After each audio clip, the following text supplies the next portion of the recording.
Welcome to Nightlight. Step away from the mainstream and gather around as we enlighten the world and our realities and travel this cosmic journey we call life. Join us as we share with you and provide that beacon that can guide us all to a better way.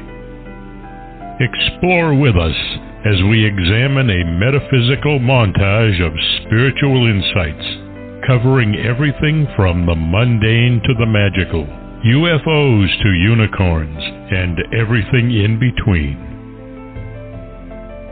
This is a time of awakening, of sharing and evolving, of spreading our wings and soaring on the cosmic breath of creation.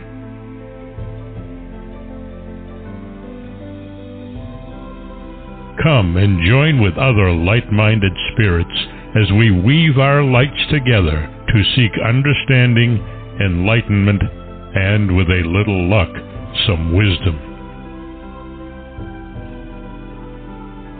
This is Nightlight, a reminder that you are never alone.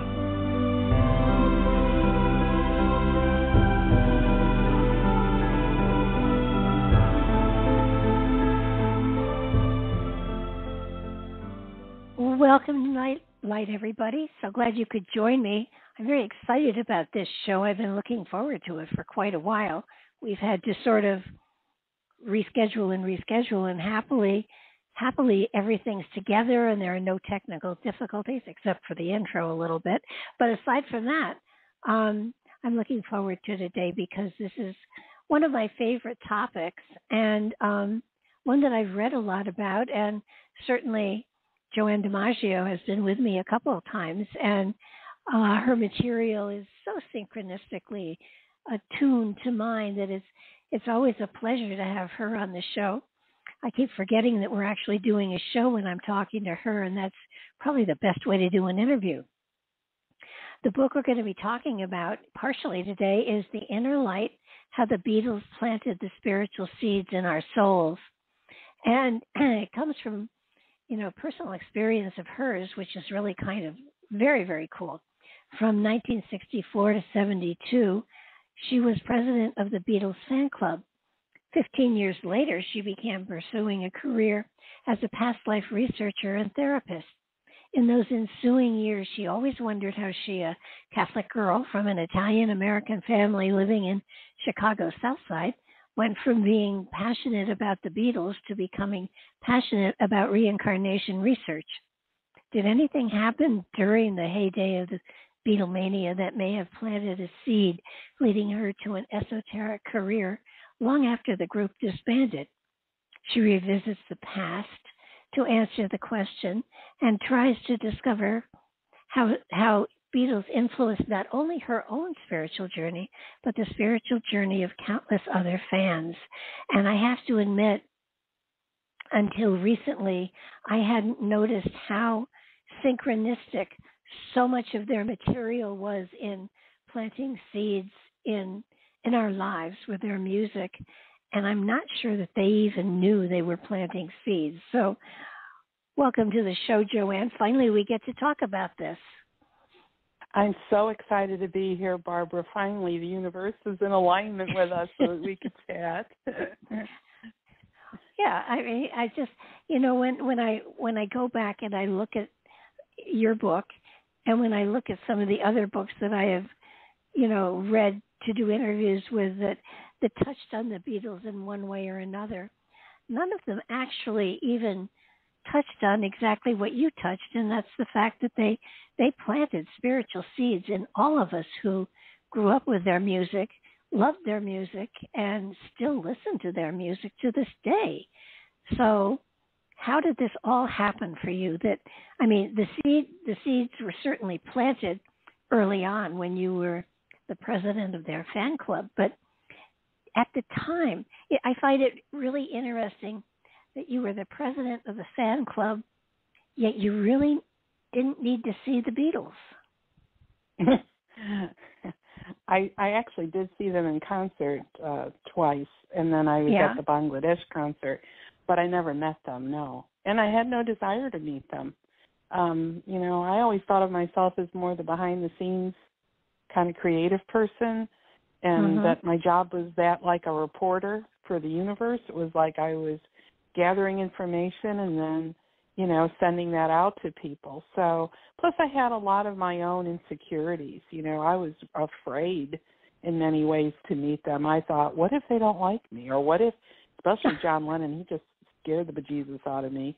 And I thought, I was intimidated, and I thought, if he says something negative or I take it the wrong, I said, I will be destroyed, and I'd rather not go through that.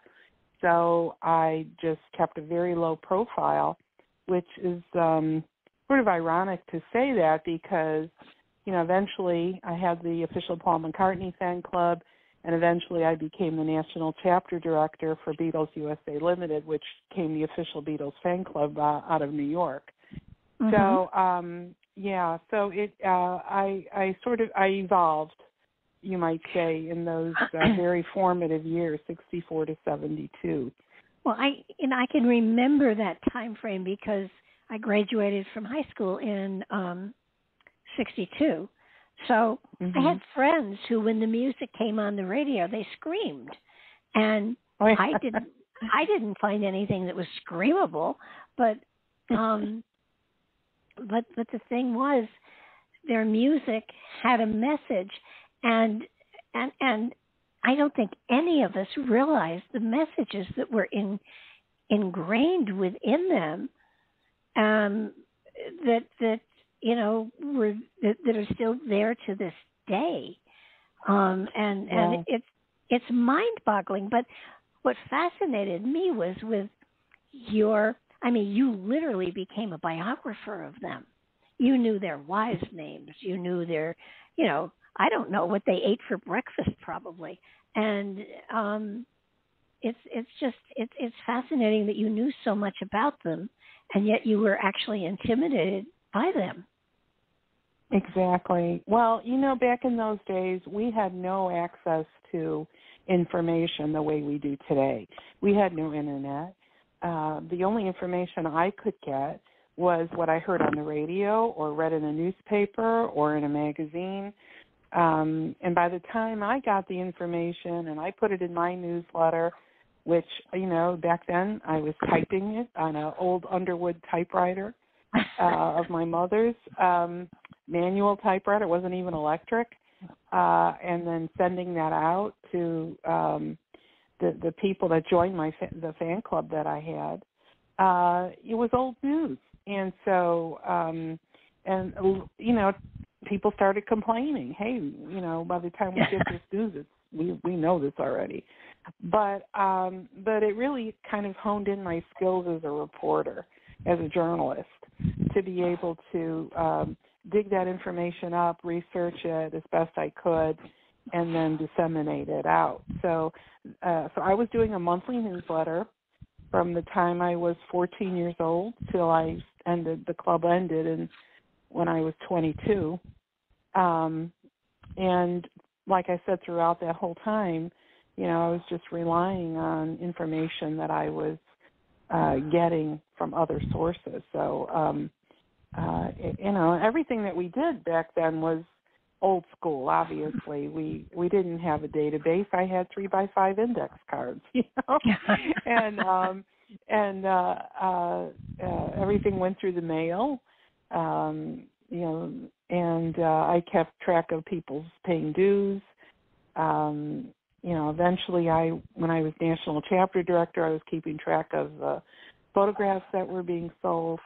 So it went from, me starting a fan club in my basement to, me actually going to New York and going to the Apple Records headquarters up in New York and meeting some of the folks up there and taking on my job as national chapter director and, just sort of staying behind the scenes and doing what I could to promote Beatlemania, and all the time not really knowing about the spiritual seeds that were being planted, because my mind wasn't in that then.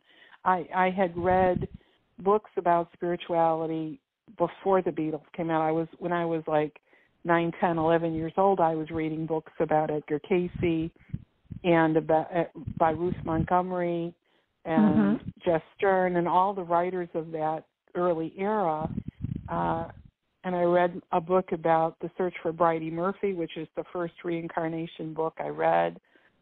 That was all because of a search that I went on personally because of my growing up, in the Catholic Church. I wasn't satisfied with some of what I was hearing. And, but then the Beatles came out, I let all that go. And so that, like you said, it wasn't until 15 years after they broke up, like in 1987, when Shirley MacLaine came out with Out on a Limb, and it was on ABC as a miniseries, and she was talking about reincarnation. That's when the light bulb went off. And I thought, oh, yeah, I was interested in that a long time ago. And ever since then, I have been dedicated to doing reincarnation research and therapy. But even when they went to study with the Maharishi, did you not get sucked in a little bit there? I mean, because they were talking meditation, but they were also talking a lot of drugs too. Did that trigger anything? I mean, because some of them went so deeply into it that it was amazing, and others did not. So, yeah, that's true. We lost a lot of fans in the fan club when they went to India. We didn't understand what the heck was going on. We thought, why are they doing this? We don't. I personally did not resonate to the music, to that trip that they took. I know George always believed that India was the origin for the seeds of spirituality, and and he felt at home there as if he had been there from a previous birth, and he had a real affinity for Indian chanting. But I don't know, the sound of that when he started to learn how to play the sitar, and that was starting to get integrated into their music. To me, it was like fingernails on a chalkboard. I did not like it, and a lot of other fans didn't like it either. And the fact that I was had such a narrow-minded focus on that, I failed to listen to the words of the music that he was writing.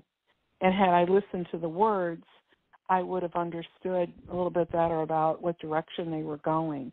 But, they all didn't stay. I mean, really, George is the only one who hung in there. Ringo left, I think, after 2 weeks, and Paul went right after that, and John, stayed a little longer with George, but not that much longer. So yeah, it was a difficult time. I mean, all through Beatlemania, through those 8 years, there were moments when the fans threw in the towel and they had enough because they thought, we can't go along with. I mean, when John said they were more popular than Jesus, even though most people misunderstood what he said, that was a time when a lot of fans left. When they admitted that they were taking drugs, when they were taking LSD, a lot of fans left. They said, we can't deal with this. And then,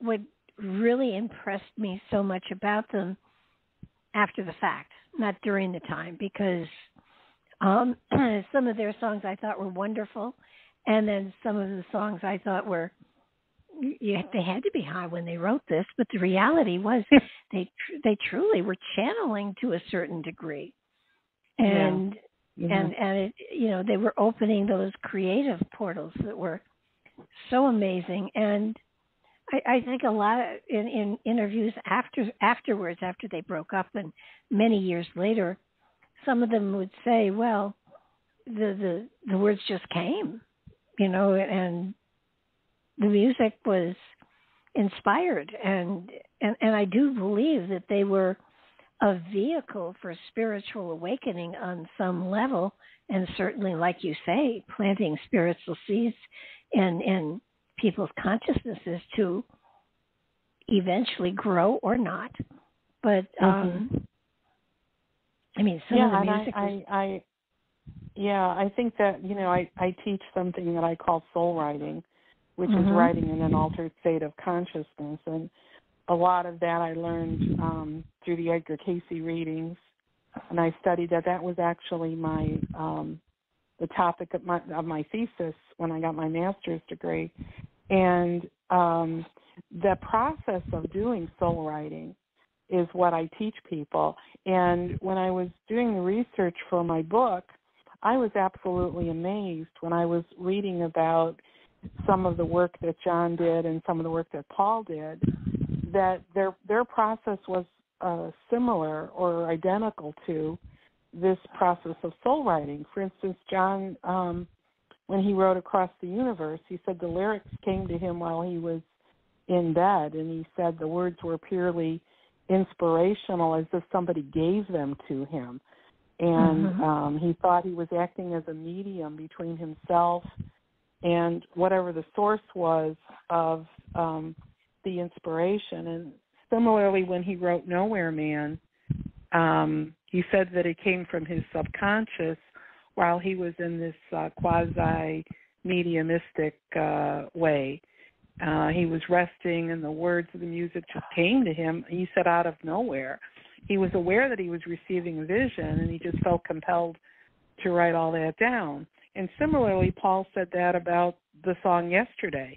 He said it kind of wrote itself. He said, I just dreamed it. He thought it was a gift. And with Let It Be, it was the same thing. He said it felt like a visitation. And so I think that they're not the only musicians and composers that use that process, but I found it really interesting when they actually acknowledged that this is how they were getting this music, and it was really, truly divinely inspired. And I think that we got that message through that music. I think you're right. I think that the music that has, you know, stayed with us for, I don't know, decades and decades and decades. It's still out there, even the Yellow Submarine and all of that stuff. They were channels, and I don't think they realized it except for the one, George, that really got it. But the others, I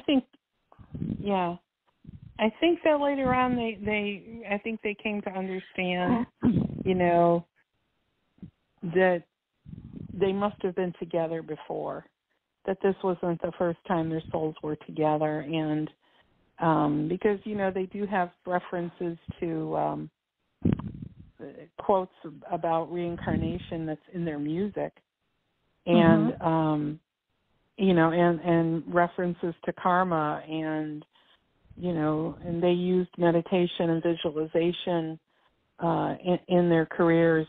Even though the transcendental meditation that they learned with the Maharishi, and they left, you know, India after a while. So to this day, I think that Paul, and I understand Ringo too, continues to use that form of meditation. And I really think that they believe that they were brought together, you know, for a higher purpose. And, you know, what were the odds that these four fellows would, you know, get together and really, you know, change the world? Well, they didn't exactly come from the higher echelon of society, and they seemed to kind of just fall together. And when you look at their career, I mean, the tour, was it Germany? They took a tour and they were sleeping all over the place. I mean, there was literally. In Hamburg, you know, they had no money, but their music seemed to catch on, and as soon as they started to do their own stuff, it became magical. And absolutely. And I think in a way, when you're in a group like that, you enjoy the ride. And when you think of that they broke up, you wonder, had they stayed together? What initially broke them up? It wasn't just Yoko Ono coming in. It was there was something else that broke them up. What was it that separated them eventually? I this has been discussed for years, ever since it happened, and I think even now, if you were to ask Paul or Ringo, you'd get a different answer. There was some talk about disillusionment with Alan Klein, who was their manager, on Paul's part, and the need to, like on George's part, he felt like he wasn't getting enough attention to his music. Almost had a fight to get one of his compositions on a Beatles album, and I think that just ego got in the way. And then of course, when Yoko came on the scene, when Linda came on the scene, the whole dynamic of the group changed. And up until then, they had an agreement that their wives wouldn't be involved when they got together to do a recording session. And then, Yoko put herself smack dab in the middle of it, and then Linda started coming. And I just think there was just a lot of tit for tat going on between Paul and John. And, I don't know. I agree with you, though. In terms of what would have happened had they stayed together. Because I think, despite the fact that they all went on to have individual careers, I don't think anything they did individually ever reached the height of what they did collectively. And I agree. I agree. Yeah, and I think that to deny us all of that music that would have been ours had they stayed together, I don't know if it was it worth it. That's the question I guess I need to ask them if I were to ever ask. It's just like I feel that way too about like some actors that are in some of these television shows that gain extreme popularity and they get a fan base, and then all of a sudden the actor is like, well, I don't want to do this anymore. I want to go off and do something else, and then leaves thousands and thousands of people in the lurch. It's like, well, we were invested in all of this. We put our time and energy into this, and now you just walk away because you want to do something else. They have that right, obviously, right? But it's still very sad. I know that when it came to the end, that it was George Harrison, actually. This is ironic. He's the one that actually pulled the plug on the fan club. He read something in the newsletter that his fan club put out, which, by the way, the George Harrison fan club was one of the best clubs in the world, I think.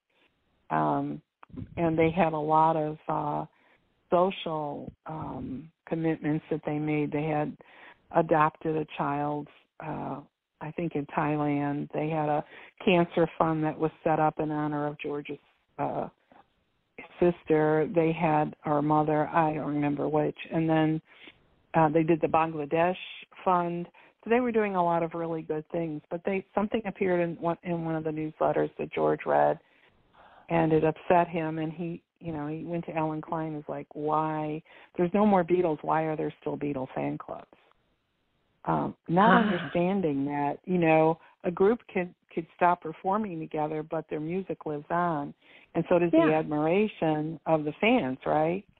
So that's when they pulled the plug on all the fan clubs. So it was we had fought to not be absorbed into the National Club in New York. They were doing. At one point, they wanted to get all of the independent fan clubs under their umbrella, and they were doing some strong-arm tactics to get us to join them, and we resisted. I think I ended up being one of three in the country that was a holdout, and finally I got a disc jockey, Jim Stagg, who was with WCFL in Chicago. He got on board to help fight the fight, that we were being taken over by this big conglomerate in New York. And I think after that they decided to offer me that national chapter director position. It was like, have her join us rather than fight us, and I did. And my club became part of their club. But there was a lot of that kind of political stuff going on with the fan clubs all through those years. And it was very challenging for us because we were teenagers, and I didn't have I didn't know how to be diplomatic. I didn't know how to do conflict resolution.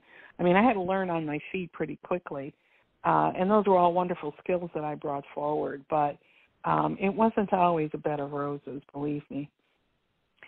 Well, it just seems to me that as a unit, without interference from outsiders, they could have done great things. The only thing is, they would have had to sacrifice their individuality, and personal life, actually, to just do the music and do and that's asking them to not be human. So much as it would have been lovely to have seen what they could have done another 10 years forward, was society really ready for that? I mean, that's a good question. Because when you're looking at the 60s and the 70s, what they were talking about with the transcendental meditation, and that was there was so much of that stuff going on, as it were, and I'm not sure that society as a whole would have understood the meditation, where it took them, what it opened to them, and what they were able to bring through. I'm with you with the sitars and stuff like that. That didn't impress me at all. But but there was so much more in the words to their songs that were so absolutely inspiring. And and even going even further forward, when they did the Yellow Submarine stuff, and they brought all of the college kids in to do the drawings and everything for it, and turned them loose to be creative. I mean, again, there was another aspect of channeling material, and in the video itself, and I mentioned this to you at one point. They were looking for one of them, and there was a long corridor with lots and lots of doors, and they raced in and out of the different doors and ended up in different time frames looking for George or whoever they were looking for. And I thought, when I saw that, I said, but that's past life stuff. And they didn't even know they were doing past life stuff. So, and when I interviewed those authors, I brought it up, and they said, really? And I said, yeah. And so when you think about some of their songs and you think about some of the lines from them, they were referencing reincarnation, like in Tomorrow Never Knows, which is actually my favorite Beatles song. They said, "Oh, play the game existence to the end of the beginning." I know that a lot of that came from the Tibetan Book of the Dead. Most people didn't know that. And I want to tell you, he says, I could wait forever. I've got time. Maybe next time around, and then it's all too much. They said, floating down the stream of time, of life to life with me. So there's in the art of dying, there will come a time when most of us return here, brought back by our desire to be a perfect entity. So there's it permeates everything that they were doing. And my quest when I was writing this book was, I wonder if other Beatle fans feel the same way that I did. Did it affect them the way it did me? Did they go off into a metaphysical career the way I did? And I interviewed, there were 10 fans my age who came forward, and they pretty much expressed the same thing. And a lot of them said that it came from their disillusionment with the church that they, and it wasn't always the Catholic Church. Mm-hmm. Some of them were coming from a Protestant background or something else. And they said they were all looking for something. And it was like, here come the Beatles. And they gave us permission basically to look outside the box, you know, to be more than we thought we could be. And that's what I truly appreciated, that they opened that door, opened our eyes, you know, to what we could be, what was ahead.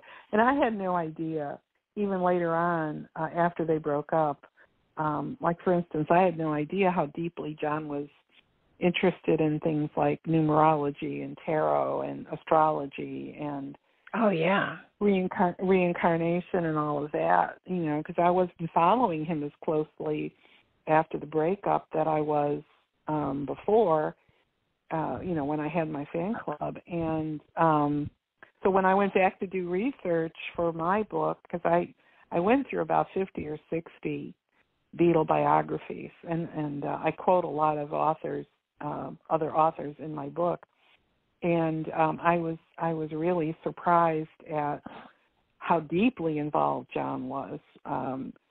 You know, he was involved different, I think, than George was, but nonetheless, you know, he did believe in reincarnation, and I would have loved to have done a regression with him. that I would have done, yeah. So, but it was fascinating to me that we were actually on a parallel life course, and I didn't even realize it. I've read a couple of the books that you read too, and interviewed those authors, so that I know that John and Yoko, they had an astrologer that they almost consulted about breakfast. You know, it was really quite. He was on their payroll. Yeah. It was kind of like, I'm going to go out. Should you really? Well, let me check. But with numerology as well. Yeah. Oh gosh, yeah. Well, and I think one thing that your book kind of woke up in me, the fact that so many composers and especially lyricists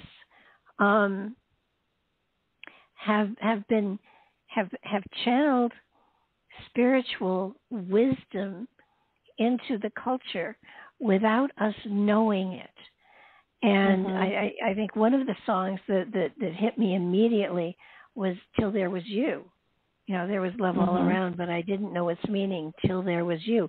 It's taken as a love song to another person, but in essence, it's a love song to the divine.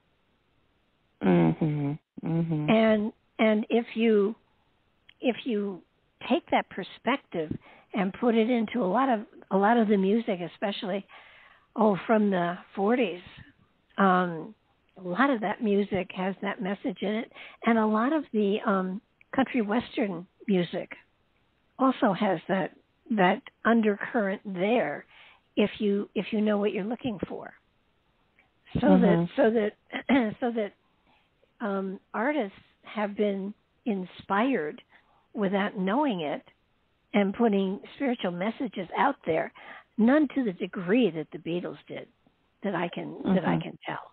But it's just if you step back and look at the lyrics of a lot of the music, and you have to go back to the 60s, 70s, 80s in there.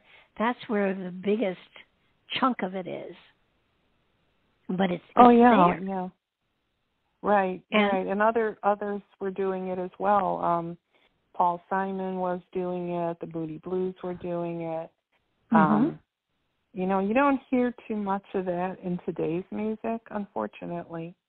No, you don't. But that whole process of tapping into, you know, when you ask somebody define inspiration. Where does inspiration come from? And many of these composers, they sort of go into this quiet place. Even Paul said now he's got to go into a quiet space where he can write. Mm-hmm. Everybody has their favorite, place that they go, and maybe they have some sort of a ritual that they follow. And then they tap into that unseen force, and they connect. It's like a party line to the universe and a party line to the divine. And the information is just flooding them. And, one of the definitions of soul writing is like rapid dictation. Well, it's coming from, and there are many, many writers who talk about it, but there are many composers who talk about it. Mozart, Beethoven, Tchaikovsky, all of them discuss Brahms. They discuss where their music was coming from, and they were admitting, I don't know. Where it comes from, I don't know. It just comes to me as if somebody's giving it to me like a gift, Madame Blavatsky talked about using a form of soul writing when she wrote The Secret Doctrine, and the Course in Miracles was written that way. This is the Course in Miracles. Please take notes. And then as she wrote all of that down. And so there's that ongoing communication between, and I don't know, I think that everybody's creative in their own way. Whether some of us are more, can go into a deeper well than others, that's true. But we all can tap into that higher power that provides that inspiration, that elevates what we do from, like even Paul thought that yesterday he was worried he plagiarized it because it wasn't something that he normally would have written. So he's like, well, where the heck did this come from? Did I hear it and I didn't know I heard it? And I think that's something that all of us can achieve, really, if we so desire to engage in that kind of a conversation with spirit. Absolutely. I had a phrase that I kept telling everybody, that I had invented or I had written it, and that was when in doubt, don't. And at one point I thought, I think I came up with this, and so I found out actually I was not the originator. Benjamin Franklin said it first. Oh, he did? Oh. Yes. So didn't Oprah Winfrey say doubt means no? I thought I heard that somewhere too. Yeah. It's kind of, but the thing is, it's all out there. It's all out there. That's right. Einstein used to take naps when he was confused. You're going to find most creative people have a way of calming down, shutting out everything else and listening. And they wouldn't call it channeling, but that's exactly what it is. That's what it is, yeah. That's what it is. Yeah, isn't it funny in the work that we do, depending on the audience, you have to choose your words very carefully because, when I do my past life work, it's like people want to use hypnosis because hypnosis scares some people. So I said, well, I use guided imagery. Well, guided imagery is basically the same thing, only with a different name attached to it. Oh, yeah. So it's just, that's why I think inspiration is the key word here. And boy, they were plugged in like no one was. Well, not only that, but they had instruments that they could use to pull it through. I think that when I did my painting, the painting is what pulled things through. And I've always loved writing, so when I let go and don't pay attention to what I'm writing, I get masterful stuff that I put through a plagiarizing thing to make sure that, I haven't plagiarized Actually, I plagiarized myself once. That's interesting. Oh my gosh, yeah. It was rather embarrassing. It was like, who wrote it? You did. Yeah. But most people try to control all aspects of their lives to the degree that they shut that door. And when you relax and allow stuff to come through, it's still coming through you.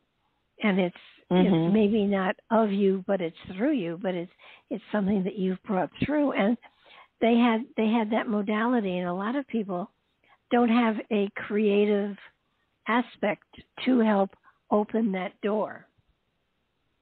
Yeah, when I remember one time I was teaching a class on soul writing. I was in Austin, Texas, and there was a woman in the class who was an attorney, and so we did the whole soul writing exercise. And at the end, she just was sobbing, sitting at the desk sobbing. And I asked her what was wrong, and she said, "I never thought I could write like this."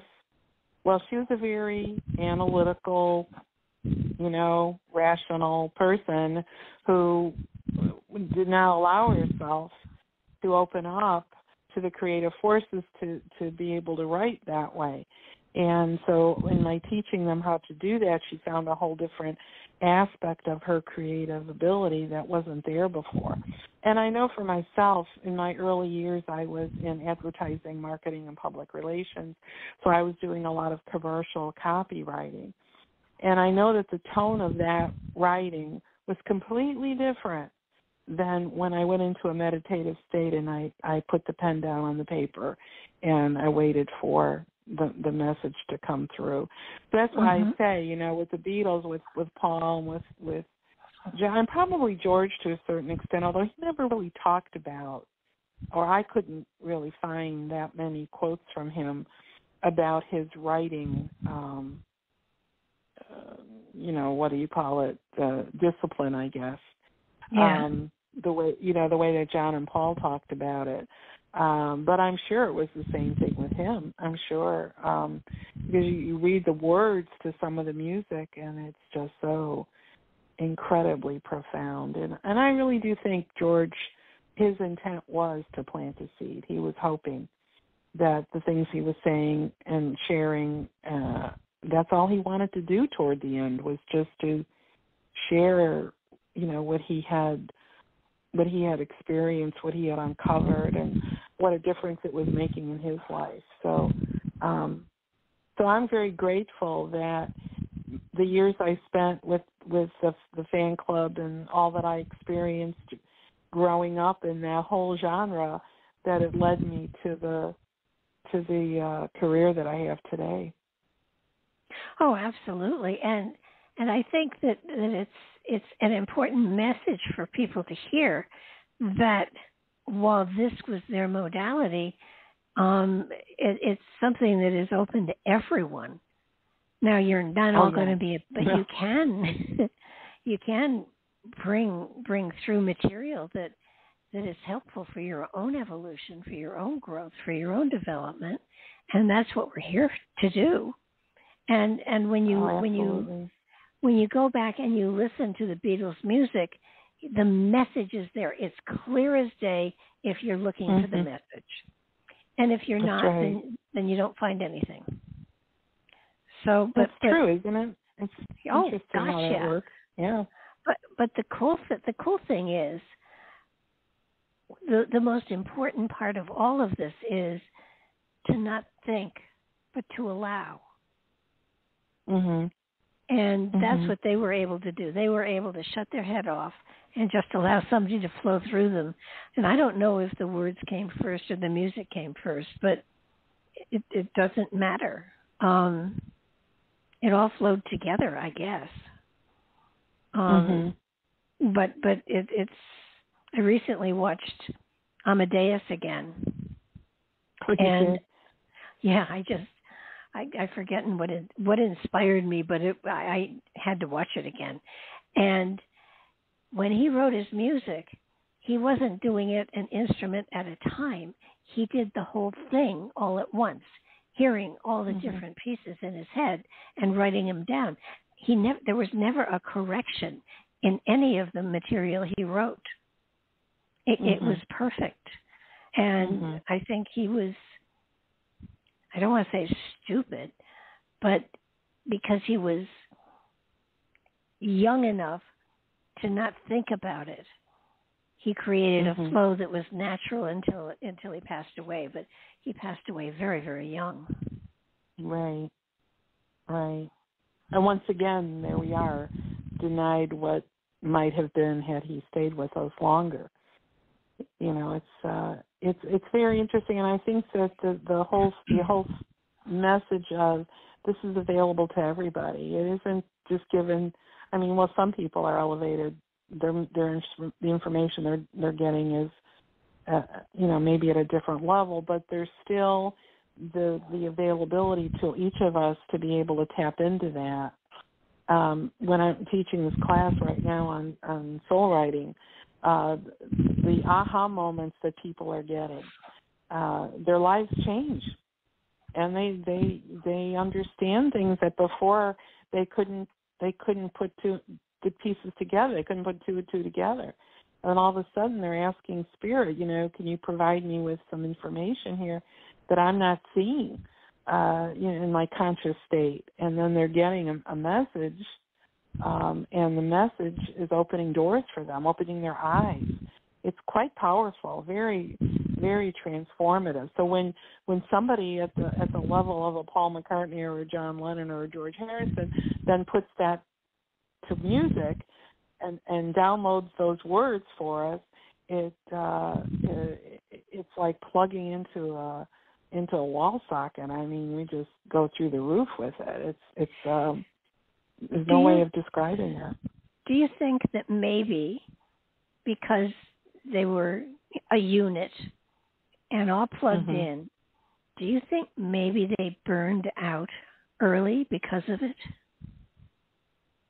Well, that could be, but there's other groups that lasted a lot longer.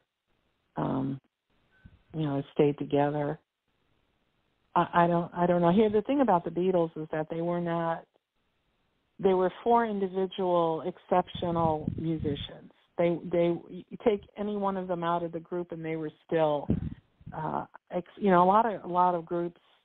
You've got a backup drummer or a backup guitarist or whatever, and if they're out of that group, then you don't hear much about them or anymore. But with the Beatles, it was like they were four separate, extremely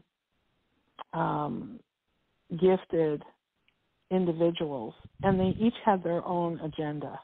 Karmically, when you look at it, they were each working on their own issues, their own karmic issues. They came together because they were part of a soul group. They were in the same soul family, and they came together, for a purpose.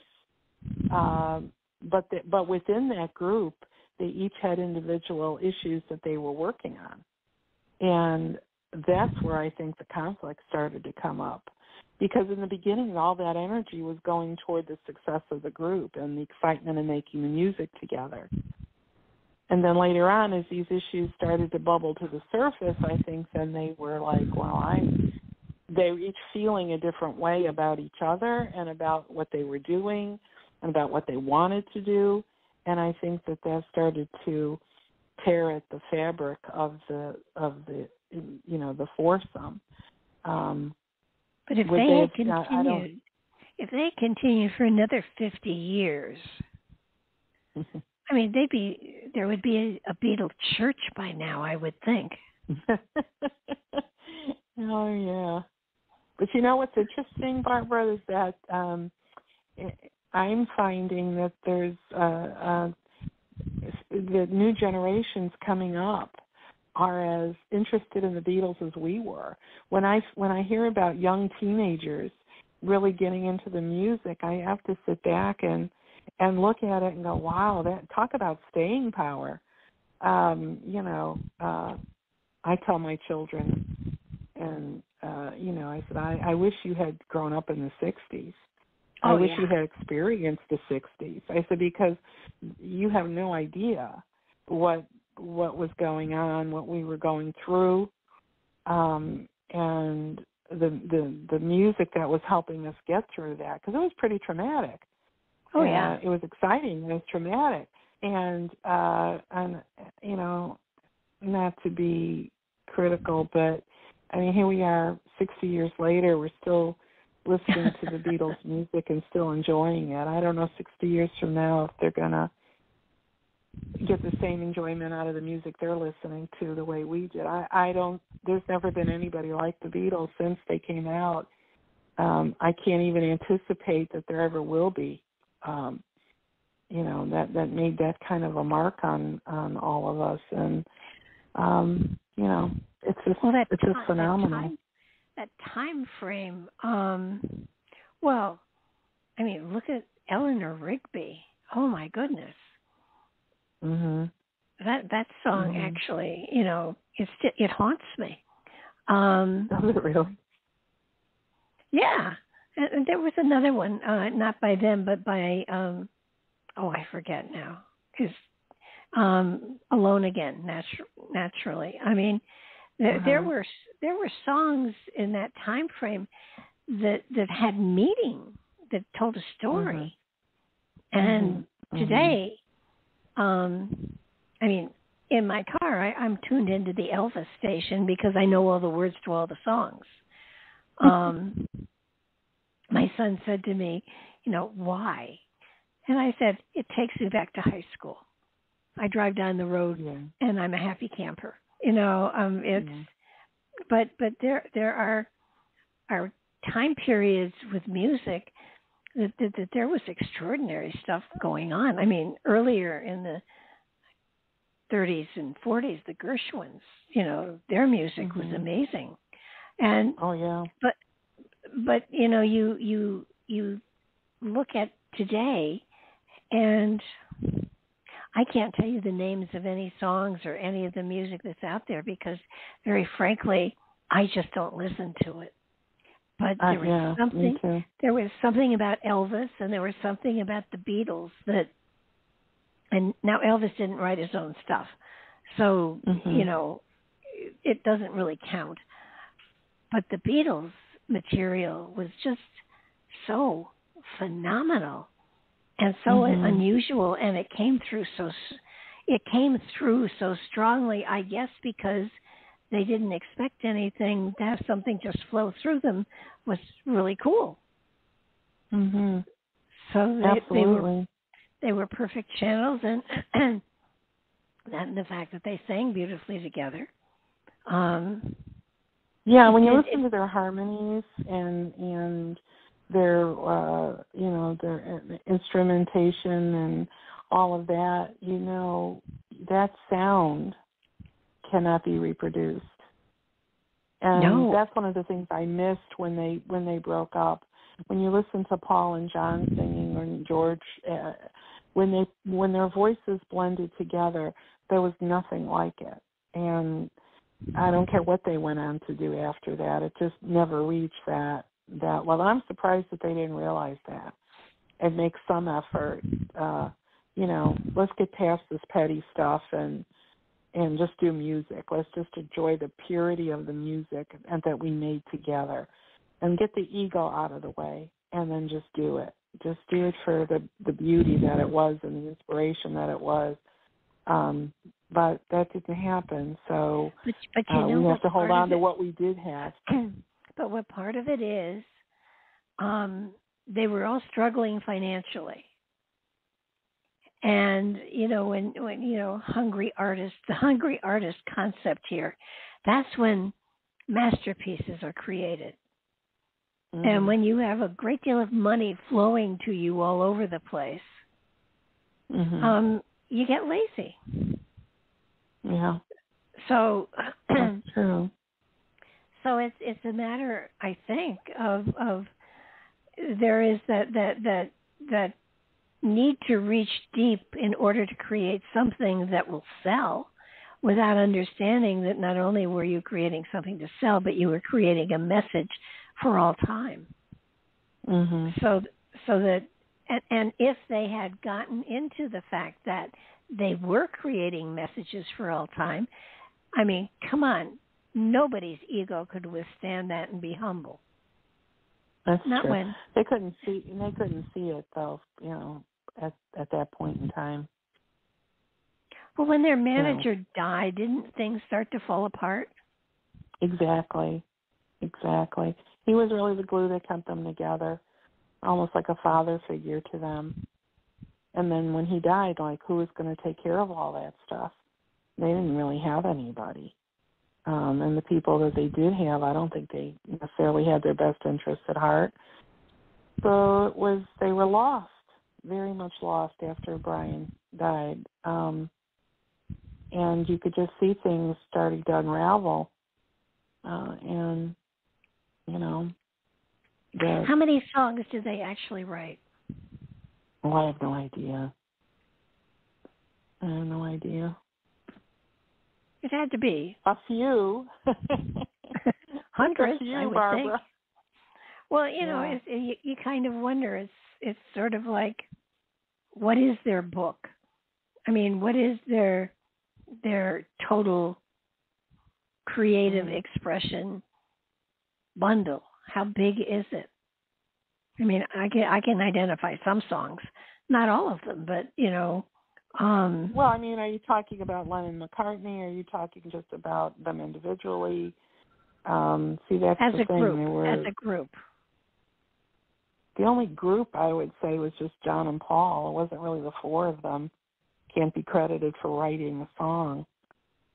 Okay. And there might be an exception here and there. Yeah. I don't know what the Lennon McCartney songbook consists of. It was sold, wasn't it, to Michael Jackson? Jackson. Yeah, and I think one of the Paul bought it back. Not Paul. I thought one of them bought it back, or I don't know the whole story behind that. Yeah, the book was bought back. I don't remember how much or anything like that, but it was bought back. Mm-hmm. But they certainly did send a lot. They reminded people that there was that kind of flow inside of them, and what it did with you was really phenomenal, because it did set you on your journey, spiritually speaking. But 20 years later? Yeah, 15 years after they broke up. Well, I have to credit Shirley MacLaine for part of that too. I had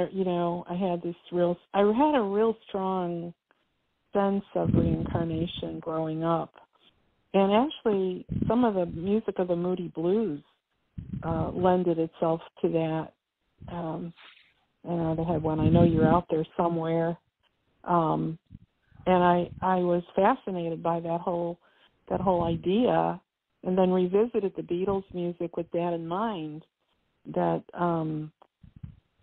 it was like your eyes get open to something that was always there in front of you, but you didn't see it, right? Because your life was you were busy doing something else, And when Shirley MacLaine's Out on a Limb became a mini-series and she starts talking about reincarnation, then that took me back to my years prior to the Beatles, when I was interested in reading all of that esoteric material, because I just had been so disillusioned by the Catholic Church and the idea that you only had one chance, one life, and that was it. And if you made a mistake, and you committed a mortal sin and you died without going to confession, you were going to be in hell for the rest of eternity. I thought, what sort of a just, loving God would do that to his creation, Good question.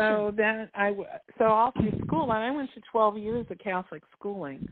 So all through school, I was this little rebellious student who'd raise her hand and say, I don't understand this. This doesn't make any sense. And I was, given a detention after school and told to, that the Catholic faith is the one true faith and you shouldn't be questioning it and all this other stuff. And I thought, wait a minute, this doesn't make any sense. And so you know, here comes Shirley MacLaine, and she's talking about reincarnation. I'm like, oh, yes, I remember being interested in that when I was a preteen, and so I revisited that. And then, you know, she was like the wake-up call for a lot of sleeping metaphysicians all over the world, and I'm grateful to her for that. But then for me, it was like, well, all these years I've been thinking, how in the world did I become involved with reincarnation research and becoming a past life therapist, doing research projects about reincarnation and writing books about it and having clients and doing all these case studies, when I came from, you know, the south side of Chicago, very blue-collar, uneducated type neighborhood, and a Catholic church where you didn't even bring up the word reincarnation. You know, what is it that happened to give me that bridge? And then I realized that, you know, I looked back and I thought, was it the Beatles? You know, was it the years that I spent in the Beatles fan club? And that's what prompted me actually to write that book.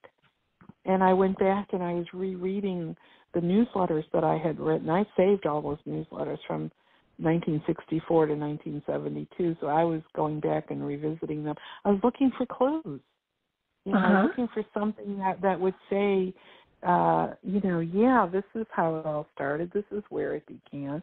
Maybe there was something that I wrote that was between the lines there, you know, in some of my editorials and things like that. And, you know, I found a common theme. The theme was family. The theme was, you know, we're a family for the Beatles, and, you know, you need to be loyal to the Beatles, and all of that kind of going on. You know, and so I really do think that they did plant the seed in me, and that I once I awoke to it again in 1987, it was like I never went back after that. And that was the beginning. I joined the Edgar Cayce's Association for Research and Enlightenment, the ARE, and I started my own past life organization called Plexus, which was interesting because it was a outgrowth of the Beatles fan clubs. I was doing the same thing. I was looking for like-minded people. I was doing a newsletter. I was having events, programs, you know, so it was like all of those skills that I learned as a teenager running the Beatles fan club, I was able to then apply to my own past life organization that I call Plexus. And then later on, you know, I became more involved with the ARE and was helping them with their programming because at that point the ARE was regionalizing. So I was living in Chicago, and we had the Heartland region, and I was on the core team. You know, when people find out you have a background in public relations and marketing, and then you become a volunteer, they know exactly how to use your skill set. And so Absolutely. I was helping them with a newsletter and their conferences, and then they were bringing in people on the leading edge of reincarnation research. You know, Brian Weiss, Henry Bolduc, a lot of those speakers were coming into Chicago, and I was meeting them, and then I would ask them, you know, would you stay over and do something for Plexus? And I got to know them, and I remember Henry Leo Bolduc, who was real big with the ARE back in the late 80s, early 90s. He said to me, he said, Joanne, you know more about past life work than about reincarnation than 90-something% of the past life therapists that are out there. Why aren't you doing this work? And I said, oh, no. I'm more the behind the scenes, you know, reporter. I want to write.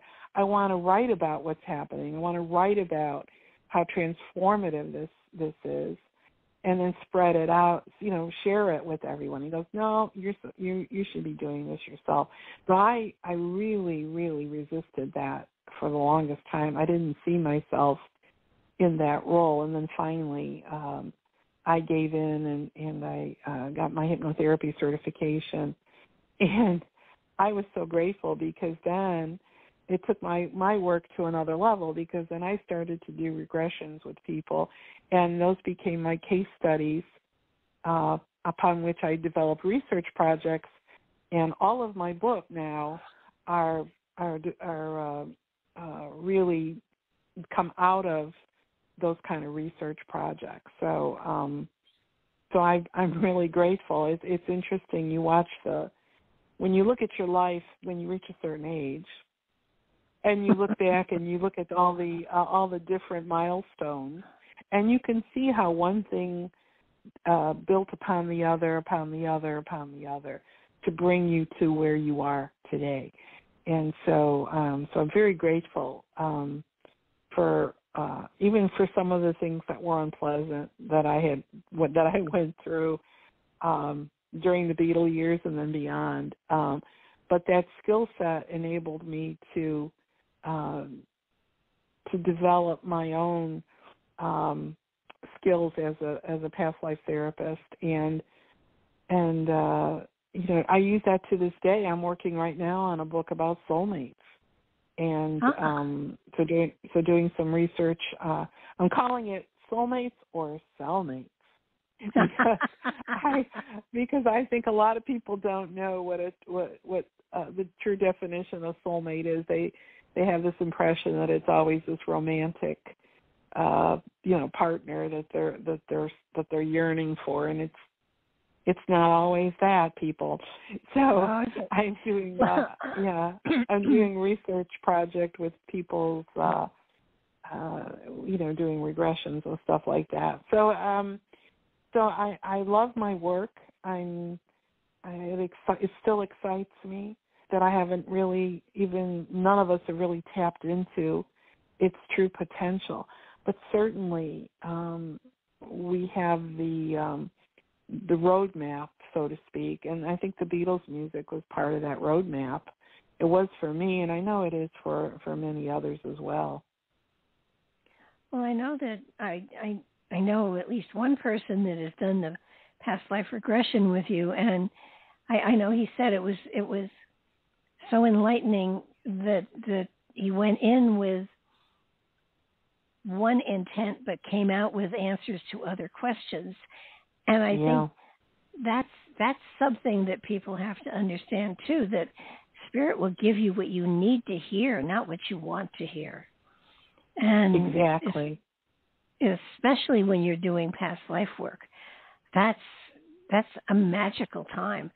I think that being able to guide someone through their past lives or past life, when you do a session with them, do you do more than one past life, or is there? No, I only do one. I ask Spirit to take them to the past life that's most impacting them right now. Because, we've all had many, many, many, many past lives, but we're not working on issues from all of them. We're only working on karmic issues from one that we decided we were ready to work on. So sometimes that could have been 1,000 years ago, that lifetime. And we're only working on those issues now, because now is the lifetime in which, the socioeconomic conditions, the family that we chose to come through, all of that was in perfect alignment with our ability to work through whatever issue we're working through. So, I take them to the one lifetime. We go through it. They talk about what is the significant event in that? What happened in that life that left this imprint on your soul, this unfinished business? What was it that happened? Was it something that you did to somebody, or something somebody did to you, or was it an illness or a trauma? Was it joy? Because some past lives are very happy ones. Not always traumatic, for sure. And sometimes, it'll take them to when they first developed a certain talent, skill, or ability. A lot of healers come to me. They say they have a sense in this life that they're supposed to be doing some healing work with other people, but there's something blocking them. They can't figure out, I can't get past this. I don't know why. Every time I go to try to do it, something happens. Well, you take them back, and turns out that they were doing some healing work in the past, but they were persecuted for it. So that subconscious message, gets written in the confines of their soul. And when they go to try to do it in this life, the message comes up, oh, no, last time you did it, remember what happened to you? And so then they don't do it. So we work through that. We work to get past that. Others will come in, patterns from the past with relationship issues. I have people who have chronic illnesses who want to know if the source of the illness is a past life. Dr. Norm Shealy, I saw him at a medical intuition conference at the ARE. Now, he was a medical doctor, and the first thing he said when he walked on stage was he believed that all the illness was past life related. And I thought, whoa, a medical doctor saying this. Did I really hear him right? And I did, because he even posted that on his website. And I had the privilege of having lunch with him. And I decided then to do a whole research project on that subject, on whether or not some chronic illnesses that we've brought in, chronic conditions that we're dealing with today, are the result of something that happened in a past life. Edgar Cayce has hundreds of readings regarding health. Well, actually, he's got thousands of readings regarding health issues, and how many of them were related to something that was done in a prior lifetime. So I had a whole research project on that, and it developed into my book, Karma Can Be a Real Pain. So that I used some case histories in that. And talked about another book. I did a research project on life between lives. I call it the pre-life planning session, to show people that they actually are responsible for what's going on in their life now. Don't blame it on your parents or your spouse or your siblings. You decided that you were going to work on this in this life, and these people in your soul family, your group, they decided to come in with you to help you work through it. So, if abandonment is your issue in this life, you said, you may have abandoned somebody in a prior lifetime, and you thought, well, I need to level off the playing field here, and I'm going to experience what that feels like. Then a member of your soul family would say, okay, I'm coming in with you, and at some point in your life, I'm going to abandon you. And so maybe you get really upset with them in this life, not knowing that was the pre-life agreement you had with them. So that to me is so fascinating. Why did you choose your parents? Why did you choose that man or that woman to be your mother and father? What lessons are they teaching you or taught you that no other man or woman could have taught you? There's a reason for everything. There's nothing random in the universe. So, I know. So I help people to see that, to take responsibility for their own soul's journey, and hopefully to resolve these karmic issues they brought in with them so they can be free of them. Because once they've resolved them and once they're free, they're not going to come up again. It's like going to school. Earth is a school, right? And, once you've got a curriculum that you're taking, and once you've learned that lesson, you put it behind you and you move on to the next grade level. So that's really the gist of my work, is to help people to see. And, Barbara, it's so interesting to me because we go into these regressions, and some people will say, well, I want to go to this. I want to go to Atlantis. Everybody wants to go to Atlantis. and I say to them, you could say that, you could put that out there, but I don't know where Spirit's going to take you. I'm asking Spirit to take you to the life that's most impacting you now. And if it wasn't in Atlantis, that's not going to come up. And I tell you that most people go to a lifetime that they never knew about. They never even considered it. Because I'll ask them, did you have any sense that you had this lifetime in 17th century France? And they go, no. Some of them are familiar with their own soul's journey, and they know some of the lifetimes that they've had. But, consider the millions of years that souls have been on this earth, and, how often we've come back And there's I a think lot to explore. Interesting thing too that so many people say, well, next life I'll pay for this. Not necessarily. It may be 400 or 500 years from now that you suddenly are decided to work on this aspect. So if you're smart. I had a client, and I wrote about this in one of my books about he volunteered for one of my research projects, and he went back to a past life in Pompeii, which was 79 AD. And when he went back, he was a teenager. He was what they call a diviner in fire. He was able to look into the fire, and he could see the future. But he was very pompous, very arrogant, was full of himself. And when he looked in the fire and he saw the destruction of Pompeii, he wanted to warn people, but nobody believed him because it was like the boy that cried wolf. Nobody. Right. He was so arrogant. And so when Pompeii erupted, he could have escaped, but he was so full of guilt that he went into the caves and he suffocated and died.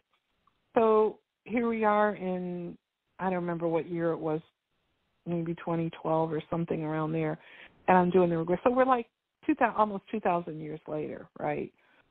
And we're working, and he tells me about this. He goes back and he tells me in detail about this past life. And so, the regression itself, it gave us the details about the life, but it wasn't until he did the soul writing, and the first sentence he wrote, because I do often include soul writing at the end of a regression. That's because the soul writing can give the backstory often, because you can't cover everything in the course of an hour and a half or so. So it'll give you the backstory, or it'll answer a question that you might have, or offer you guidance. Like a lot of people will say, well, this is all well and good, but what am I supposed to do with this information? So the soul writing will get into that. So anyway, he writes, in the soul writing, he writes, asthma, the result of seared lungs. And then he wrote a little bit more. And so when he shared the soul writing with me, I go, asthma, the result of seared lungs. He goes, oh, yeah, I have asthma in this life. And so what Spirit was telling him was that the asthma in this life was from the Pompeii life, because in this life, guess what? He was doing basically the same work that he was doing in Pompeii. He is a very prolific writer and speaker, and he was going out, and Spirit was saying, it's really important that people believe you this time, so don't be arrogant, don't be full of yourself, just remember that. And the asthma was intended to trigger that memory. And once he wrote those words, asthma, the result of seared lungs, the asthma disappeared. Wow. And I found that when I did the Karma Can Be a Real Pain, I had a little over 30% of people who were in that research project who came in with a chronic condition. Once the condition was revealed to them through the regression, they had a spontaneous healing. Now, that doesn't happen with everybody. I'm not suggesting that it does, but it was absolutely astonishing to me how the just knowing where it came from, where it originated, enabled it to heal. So that's how powerful this is. It takes away the fear. It takes away the question. And that would make great sense. Wow. Yeah, people with diabetes came, people with a lot of joint pain, people with heart conditions, even people that had some addictive behaviors with either drugs or alcohol, mental health issues. All of that we could trace back to something that happened in a previous lifetime. For some people it was a lifetime immediately prior to this one. Others, like I said, with this man, went back 2,000 years. So to me, I love this work, Barbara, because I get to go with them. I was a history major in college, and I've always loved history. And so talking to these people, when they go back, I'm hearing about what was going on in that time period from somebody who actually lived then. We talk a lot about revisionist history, right? Well, it's not revisionist if you're hearing it from somebody who actually went through it. Especially if they were somebody. I don't get too many people that were famous in a previous lifetime. No I've Cleopatra? How many Cleopatras are there, honestly? I live outside of Charlottesville, Virginia, the home of Thomas Jefferson. You'd be surprised at the number of Thomas Jeffersons that are here. Actually wrote about one for one of my books, Edgar Cayce and the Unfulfilled Destiny of Thomas Jefferson Reborn, because Cayce did a life reading on a baby boy when he was just 2 days old and said he was the reincarnation of Thomas Jefferson. Oh, and wow. he actually lived here. Yeah, he actually lived here in Charlottesville. We became very good friends, and I felt like he'd sort of gotten a raw deal, because in that reading, Cayce said, "This soul can do for the world what Jefferson did for this country." And I think everybody was watching and waiting for him to do that, and he, of course, didn't. And so he sort of got he was really, really looked down on, and he became somewhat of a recluse. I said to him once, I said, "Do you think that a child should be told if they've had a famous past life, And he didn't think so. He thought, you can't live up to that. And it takes away from your ability to do what it is you're here to do now. So, it takes away from who you, exactly. It presupposes personality traits that wouldn't necessarily be there. Yeah. And when he was growing up, he actually grew up in the Cayce household because his aunt was Gladys Davis, who is Cayce's secretary. Yeah. And so he said everybody would, when they come to the ARE and they came to visit Mr. Cayce, they were always looking at him like looking for signs, of the Jefferson life. And also Cayce said he had been Alexander the Great, so he had two famous past lives, which is very unusual. But when you talk to him in this life, he would tell you that it wasn't the Jefferson life or the Alexander life that he thought was so important. It was the fact that he knew Edgar Cayce in this life and that he wanted to share the Cayce legacy. And I said to him, maybe that's what Mr. Cayce meant when he said you could do for the world what Jefferson did for this country. Maybe that's what it was sharing the Cayce teachings with people rather than some great political feat that you could do because you had been one of the founding fathers. So he was a fascinating man, and we lost him last year, and I miss him very much. But I had promised him in our pre-life planning session, we were both in the afterlife, that I would write that book. And it took me 8 years, and I did, because I keep my promises, whether it's in this life or the afterlife. So, so it's really funny because I was thinking about him last week, and I thought, what are you doing up wherever you are, in spirit? I said, you don't ever come to visit me. I don't get any messages. Now, boo-hoo, Joanne. And that night I had a dream, and in the dream he came and he gave me a big hug. And, I could feel that hug when I woke up for quite a while afterwards. So I thought, he heard me. That's so I don't bother him anymore. Well, you've mentioned a couple of times the soul writing, and I really want to get into that so that people understand what it is, because I do believe I do soul writing, although in my own different way. So explain to people exactly what that is and what it can open you to. Sure. Well, if you think of prayer as you talking to God, meditation is God talking to you, soul writing is you taking notes. So it's writing in an altered state of consciousness. So you're going into meditation. Meditation is a key part of the soul writing. there's actually, just a few steps to take. I have all that outlined in my book on soul writing, by the way, about the ways to do it. But the thing I really want people to understand, it is not automatic writing. Automatic writing is a no-no. Matter of fact, the ARE put out a booklet about how to develop your psychic abilities, and in it listed automatic writing as like the number one no. I think number one or number two, and that and the Ouija board. Yeah. They said, a no. And the reason is because the difference between automatic writing and soul writing, which Mr. Casey referred to it as inspirational writing. He never used the words soul writing. That's something I came up with because when I was doing my thesis and I was doing my research, if I would type automatic writing like into Amazon search, all occult books would come up.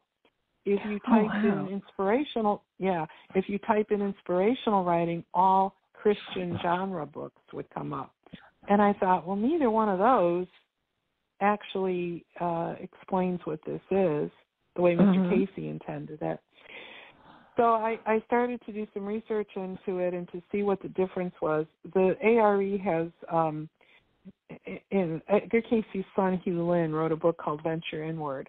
And in that book, he has a whole chapter on automatic writing and how some people got into trouble using it because they became possessed.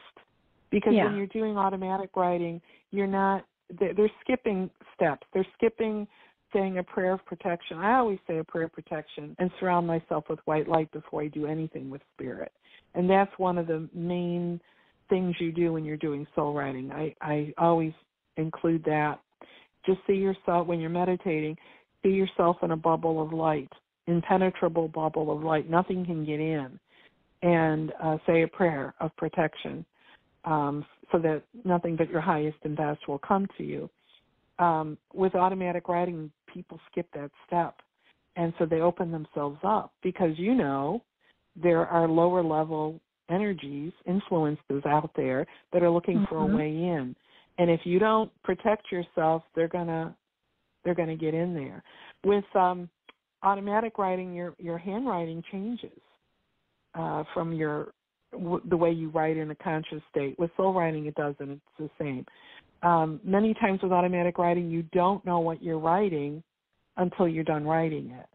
With the soul writing, you know what you're writing as it's, coming through your arm, coming from above through your crown chakra into your soul and then out on the paper.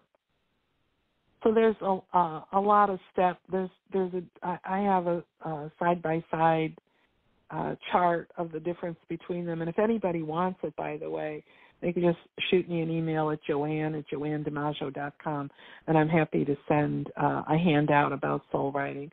But it's also in my book on soul writing.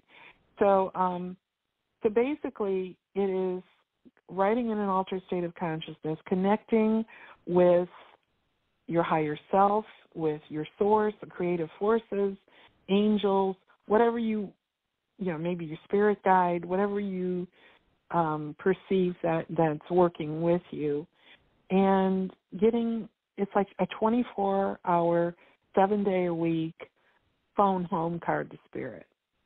I like to use the imagery of a phone bank at a telethon, but picture a phone bank with your spirit guides all sitting around waiting for you to contact them.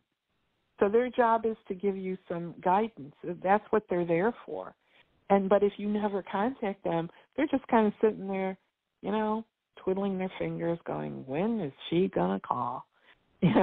So the soul writing will help, will get you in touch with that higher part of yourself that all answers do lie within. I firmly believe that. And you can tap into that divine wisdom because that's your birthright. You don't have to have a special skill or a talent. Anybody can do this writing. You just have to be disciplined enough. So when people are first doing it, I tell them, when you go into your meditation and you say your prayer of protection and you call on your, for guidance on whatever you're working on, just start to do some E's. Make ovals with the pen on the page, because out of the ovals may come an E or an L, or an M or an N, and then a word will form, and then a phrase maybe, and then a sentence. Some people, when they first do it, they might see an image in their head, and I said, if you see an image and you want to draw it, go ahead. It's the same process. It doesn't matter. It doesn't have to be words. But most people do get words. And I said it's like an Oreo sandwich, cookie. The first part of it is like the greeting. Hello, it's been a while since I've heard from you. And then the middle will be the meat of the message, and then the last part of it is like the getting out of the message of the goodbye. So anyway, you have to be patient. Like, some people will get something on the first try. Most people do. Others, I have some in my class. They've been in the class now for 6 weeks, and they're still not getting anything. But that's because there may be a block or something, and, stopping the writing from getting through. But lives are changing because of it. It's very transformational. Everybody that does it says to me, I got an answer to a question that I've had for years. And I didn't even ask the question. The information came out, and they have these aha moments, and it's so very, very powerful. And I think of everything that I'm doing, I'm most proud of the work in helping others to learn how to do this particular technique of spirit communication. Do you feel that it's important that it actually be physically writing on paper, or is typing on the computer also a possibility? You can type on the computer. The only thing about it is I do both. I like the feel of the pen and the ink going out on the paper. I like the feel of my arm as the letters are formed.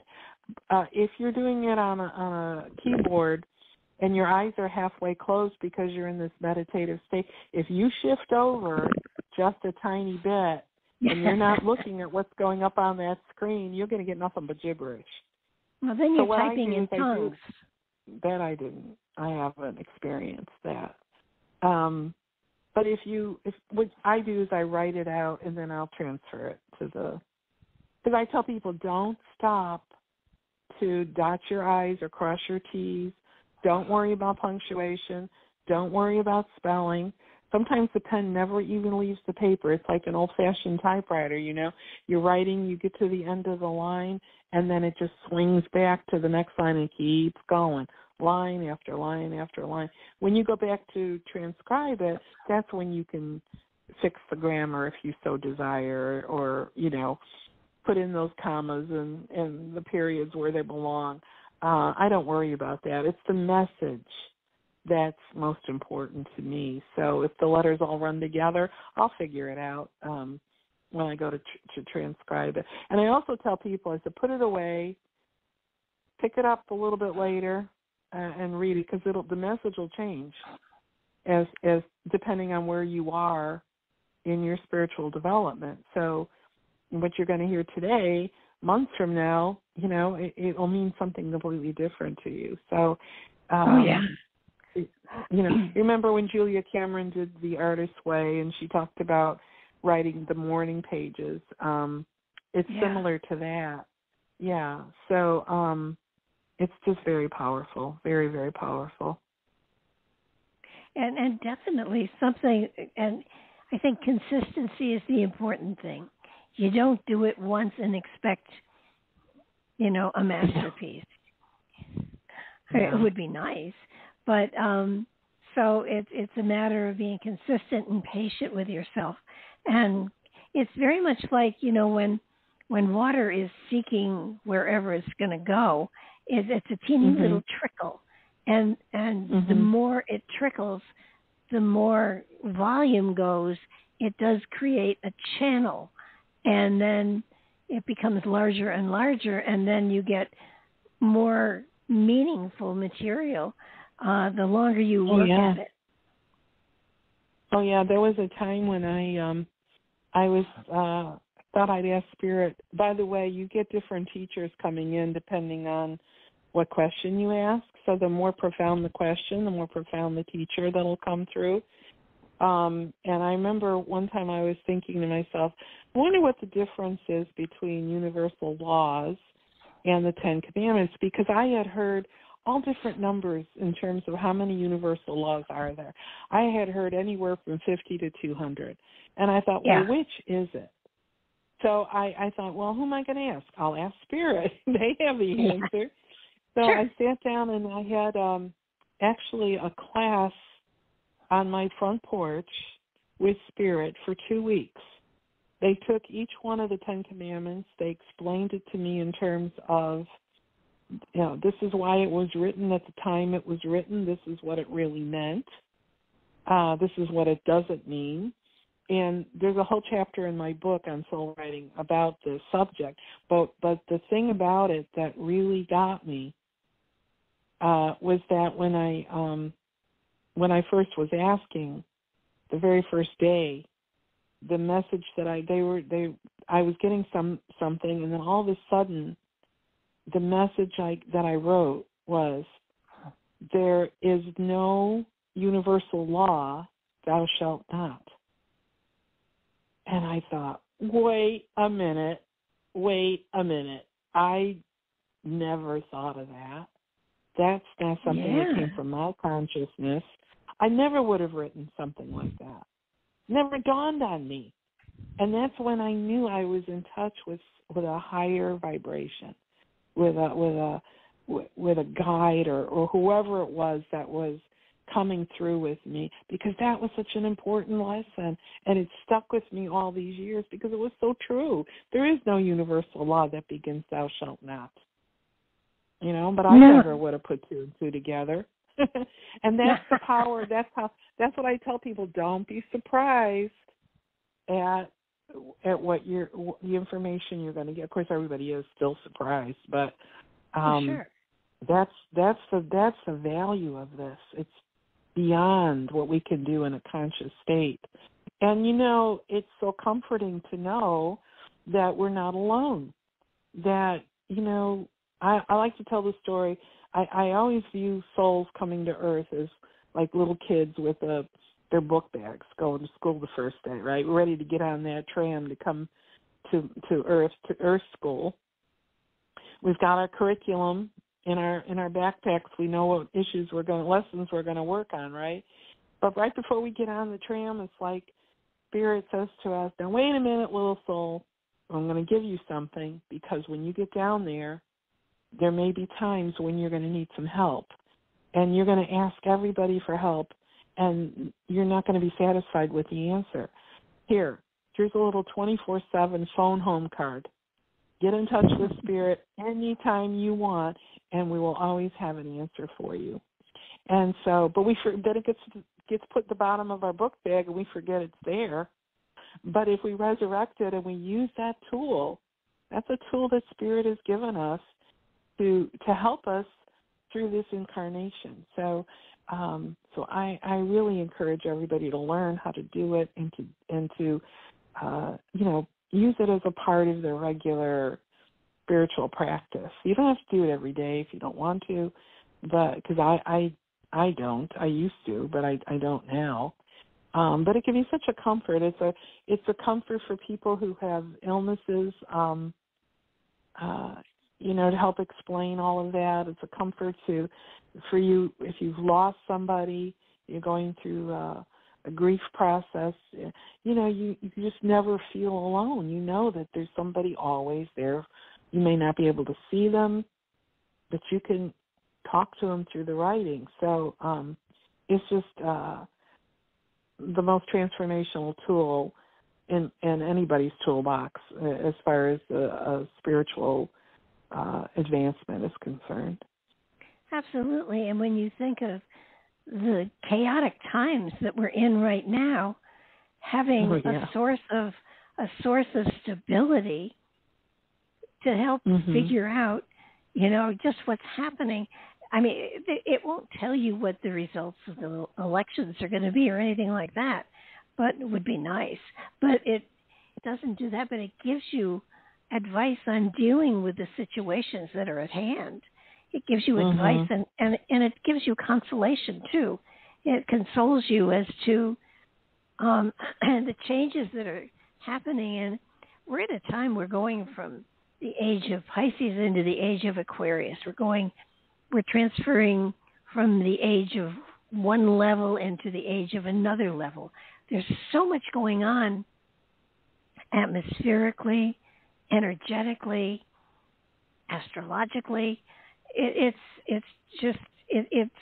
bound to make everybody feel a little bit disoriented.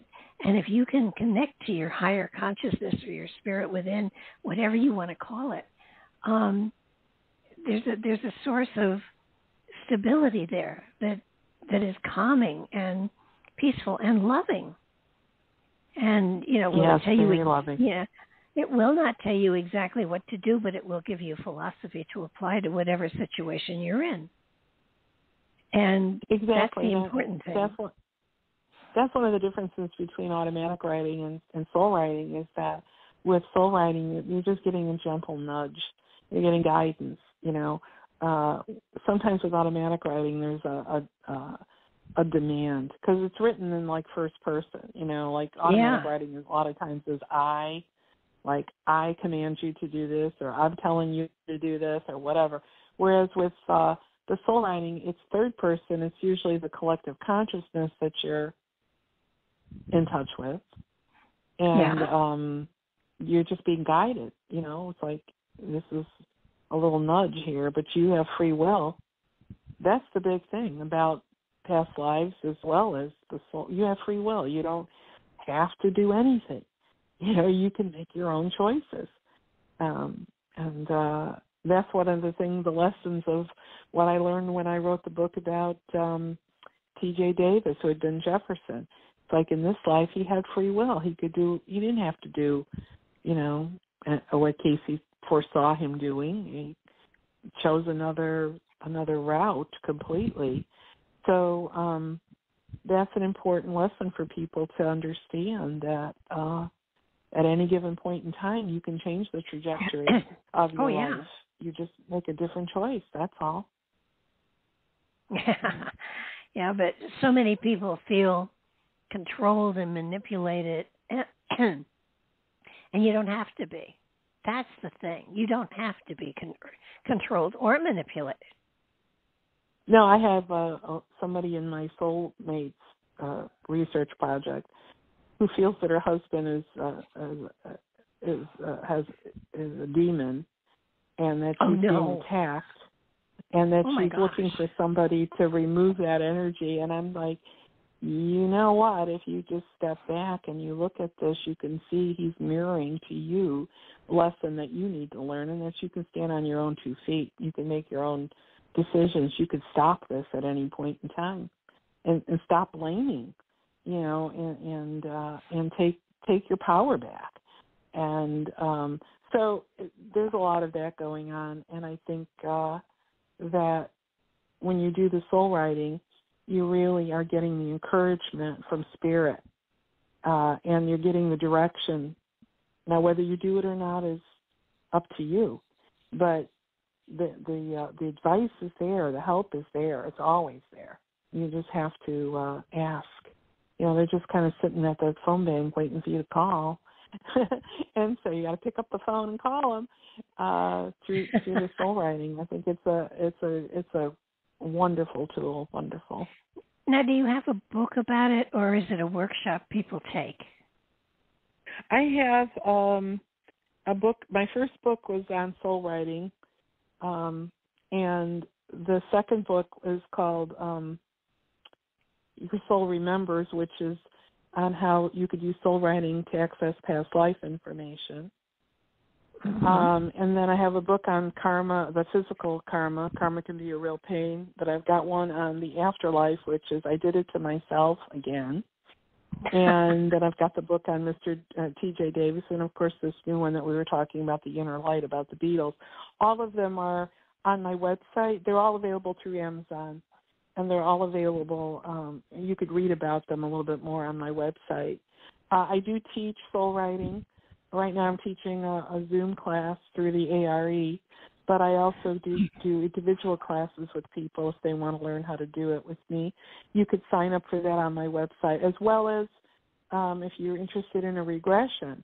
There are several different types of regressions that I do. You can go on my website, read about them, find one that's right for you, and you can make the appointment right there on my website through my online calendar. So whether it's for physical karma or the afterlife or just a past life regression with or without the soul writing, we can do any of those. So all of that's at JoanneDiMaggio.com. So I invite people to go there. It's really important for people to also understand that you personally, Joanne, can guide, but they have to do the work. Exactly, right. I'm not a reader. I don't do readings. I don't have that ability. So I'm not going to tell you who you were in a past life. Oh my! That's for you to determine on your own. All that information is there. It's all in your soul. It's all in the Akashic records. You could pull that information down and read your own book of life. But I guide them. Yeah, I'm a guide. I go with them when they go on this past life journey. But I don't interfere. I don't say, hey, look at that guy over there in the corner staring at you. But yeah, so I'm happy to guide people on that journey. I don't do it for entertainment purposes. This is a healing modality.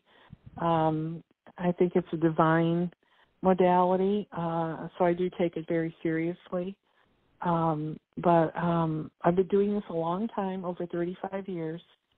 So I've experienced a lot. I've seen a lot, and I'm humbled to be a part of somebody's journey. And I look forward to working with people that are listening to this podcast. Well, I think too, one of the coolest things that I have found when working with others is that I always learn. There's always, it's such a joy and a pleasure to work with another person because I always learn something from it. And it's like, you guide people through something because of your expertise, but because of expertise that they have that they're sharing, you're growing from it. It's really, it's a wonderful dynamic process. Oh, it is. And it is. And their perspective is always enlightening to me. Oh, absolutely.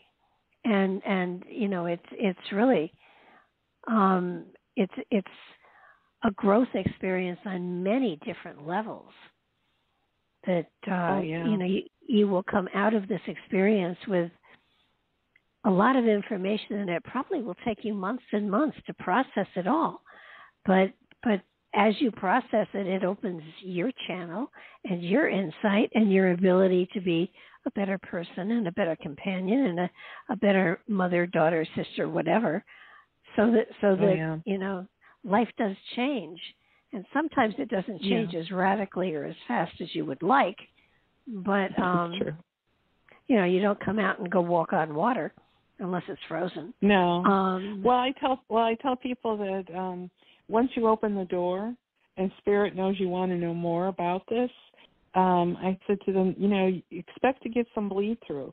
Expect to have memory triggers, memory flashes. You might be taking a walk. You might be in the car. You might be in the shower. You might be watching TV or listening to music or something, and all of a sudden you're going to get a flash, and it's Spirit's way of giving you additional information. So it does not stop at the end of the regression. There's always more information that comes through. And some people have been able to actually trace, to go and do some research on their past life. for instance, they'll say, well, was there really a plague in that time period and in that place on Earth? And then they can go in and some people have found monasteries that they knew in a prior life that still exist. So there's some, that's not really important to me, but some people do take it that extra step, and I guess that's just to verify in their own mind that this is a real place, that this really did happen. So there's just a lot to it, a lot of layers to it, and it just, to me, it answers so many questions that I have not found any other modality that has been able to do that to that degree. And you don't even have to believe in it for it to work. Oh, absolutely. Do people ever come back with the intent of going back into that same past life for more information? With me, you mean? Yeah. Very seldom. Very seldom. Most people get what they need in one session, and I don't see them again. Because it's not like traditional psychotherapy where you have to go over and over again, month after month after month. They can if they want to come, but since I ask Spirit to show them the life that's most impacting them now, unless they want to go back into that life because there was something they didn't see that they want to. But, I give them plenty of opportunity in the course of the regression. I'll say to them, is there anything else that you want to share about that life at any point in time? When you were a child, a teenager, young adult, middle age, older, we go back and forth. You can go back and forth all you want. I take very, very detailed notes when I'm doing a regression. This is something different that I don't think any other past life therapists do. I take very detailed notes because I'm old school. I can take shorthand. And then I send them a written transcript. I don't record them. I don't record them because Spirit erases my recordings every time I try to record a session. They just erase it. So I thought, they don't want me to record these. I will take notes, and I send them the written transcript so they can read. I usually get it word for word, and you can go back and read what you said in terms of, who you were, what you look like, where you were, what year it is, what your name was, what was a significant event, how did you die in that life, are there any people from that life in your life now, how are you the same as the person in that other lifetime, what are the behavior patterns are the same, what were your last thoughts when your soul left your body in that life, because that often sets up the next lifetime. So we do that whole session, and then they get that in writing, which they can go back and reread it anytime they want. What a gift! I mean, that's a phenomenal gift. Because when you're going through something like that, you're not thinking of trying to take notes or hoping you'll remember. And, you can't really take notes if you're the subject. Record it if you want, but I do a lot because I do them all on Zoom, and I do. If you want to record it, I certainly give you permission to do that. But I find people don't go back and really re-listen to it. It's easier to just read, have the transcript in front of you and be able to read it. So anyway, I provide that because I do keep a copy in my file and use that as the basis of some of my case studies when I'm doing my research. So it's valuable to me as much as it is to them. Well, you certainly are providing a service that is unbelievable. And, if someone is in the position where it will help them, I'm sure it really does open the windows and the doors and lets in light to issues that probably they're working on that they didn't know they were working on too. It's very valuable, and I haven't. Occasionally, I'll have somebody who won't be able to see anything, in the session because they have a blockage. But I would say about 98% of the time, it's a success. I have different scripts I can flip to because I really work with them to help them, have a success. And I just tell them, use all of your senses. If you don't see something, but you're hearing something, or you're sensing something, or you're smelling something, or you're tasting or touching something, all of that is just as viable as if you saw it. So I have different ways of helping people to access that information, and like I said, most of the time it's very successful. And then if we attach the soul writing, we're able to go that much deeper. Some people are tired at the end of the regression because they've been processing, and they're like, I'm too tired to do this soul writing. And in that case, I'll do it for them. And then I'll send them the message that I get on their behalf. So they're getting the past life regression transcript plus the soul writing message if they opt for that particular session. So I think it's I hear from people sometimes several years later, and they tell me that their everything that they were given has helped them reach the point that they're at now. And it's like I said, it's very humbling, a very humbling experience for me to know that people have been helped, in such a profound way that they wouldn't have had they not chosen this avenue of healing. Well, you have a very precious gift, and it is phenomenal that you're able to share it with as many people as you are. I just noticed the time. You want to give out your contact information again before they cut us off? Oh, sure. It's JoanneDimaggio.com, JoanneDimaggio.com.